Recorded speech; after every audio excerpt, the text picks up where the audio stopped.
Turner, alors on l'a compris, l'affaire est complexe, c'est un scénario digne d'un film de James Bond.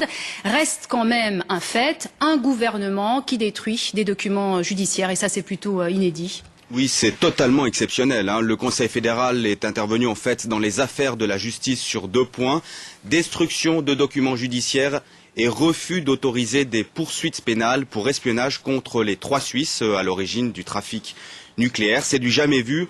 Et il faut bien dire, les explications sont encore tout de même très laconiques. Simplement, le Conseil fédéral précise qu'il avait la compétence découlant de la raison d'État. Et dans cette affaire, on parle beaucoup de la CIA. Eh bien, c'est là effectivement qu'interviennent des pressions étrangères. Rien n'a été confirmé officiellement, bien sûr, mais il n'y a pratiquement plus aucun doute. Les Américains et la CIA ont fait pression. En effet, le Suisse qui est à l'origine du trafic aurait tourné sa veste à un certain moment et serait devenu un informateur de la CIA. Une fois arrêté, la CIA fait alors pression pour ne pas apparaître dans cette affaire. Des demandes sont adressées à Christophe Blocher. Il en informe le Conseil fédéral qui suit et qui ordonne la destruction des documents. Alors, l'affaire est loin d'être terminée. Toutefois, la délégation de gestion du Parlement va enquêter sur les décisions surprenantes du Conseil fédéral.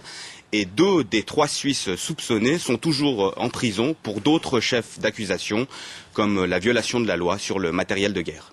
Olivier Turner, merci beaucoup.